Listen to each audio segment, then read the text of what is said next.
Hey guys, welcome back to another video. So here we'll be looking at an alternative example for the money weighted rate of return.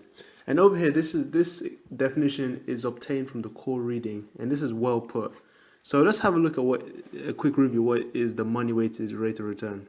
So the MWR is the interest rate satisfying the equation of value incorporating the initial and final fund values and the intermediate net cash flows. So these net cash flows happen straight after the initial and just before the final. So the only things we really are concerned of is the initial F0 and the final fund value, otherwise known as FT.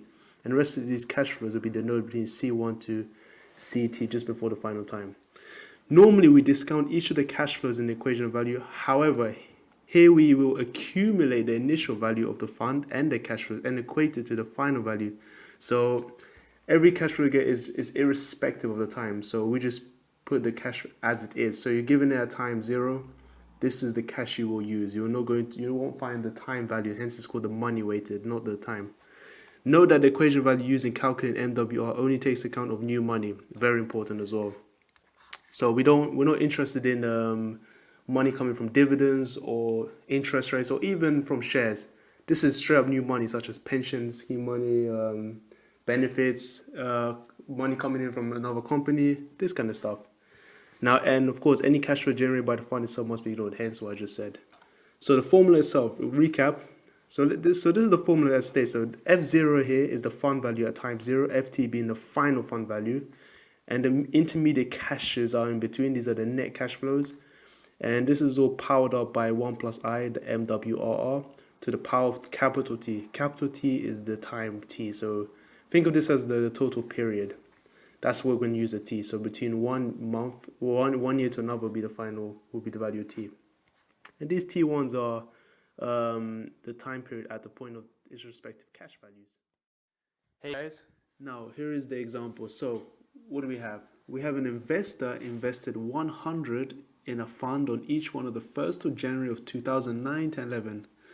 And the following table gives a price per unit in the fund. Okay, price per unit is actually a different kind of example compared to the previous MWRR case.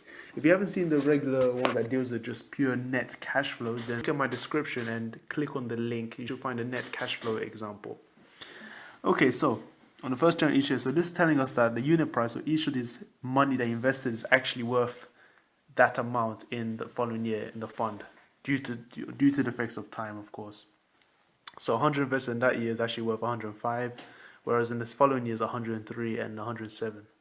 Okay, so let's look at the question then. So here we want to show that the MWR for the period, between the period of the 3 years is approximately 2.1%. Okay, so first thing we want to do is write down the formula, or as you know, you already saw it earlier. So what do we have here? So the figures we represent would be F0, the fund at time 0, which we know is 100. So this one's quite easy. Because he invested 100 in each of the 3 years in time 1, so this is the initial time, time 2. Sorry, time 1 and time 2. This is the initial time, so this is time 0.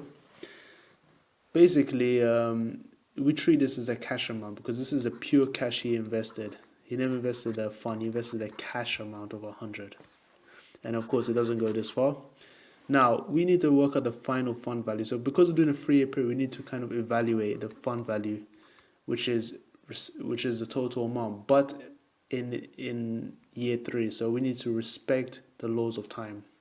So the way to do this is that we select the unit price of how much it's actually worth. So remember, the way this is calculated is, in fact, we look at the day before. So we're looking at the 31st of December 2011. So at this point in time, remember, he hasn't invested 100 in this year, so he doesn't have this amount. But on the day, on the 1st, the value of his amount will be based on the 107 figure from the 1st of Jan. Remember, this is the function of the 1st of Jan. So what we do, so we look at each of these figures and we have to pretty much standardize the figures. So what I would do, so we look at this one. So from the first year, so from time 1, so this would be the figure time 0, time 1, and then time 2. 100 becomes, since the unit price is 100, it will be 100 over 100, which is just 1, plus time 1 would be 100 over 105, and then time 2 would be 100 over 103. So it's always going to be the unit, the cash value which he's invested over the unit price. Okay, so to make it clear, let me change the pen. So this is the amount invested, the cash, and this is the actual unit price based on the table. And now deducing all of this, putting this in the calculator, you should get, well, I already did it, you should get a fund value of 312.79. You can, I think it's probably best to double check that, but I'm pretty sure it's okay. And yeah, and now you just plug the value over there, so 312.79.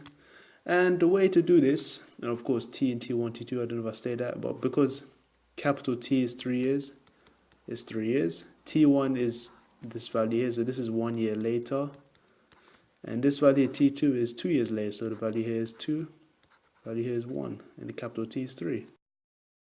So at this stage, the final cash amount should be, so changing the color of the pen, okay, it's going to be, alright, so F0 should be 100 times 1.9, so remember we want to test 2.1%, so 1 plus 2.1 is 1.021 to the power of 3, plus the cash value, which is 100, times, yep, so same thing, yep, I'm going to delete this thing that's in my way, another eraser, yep,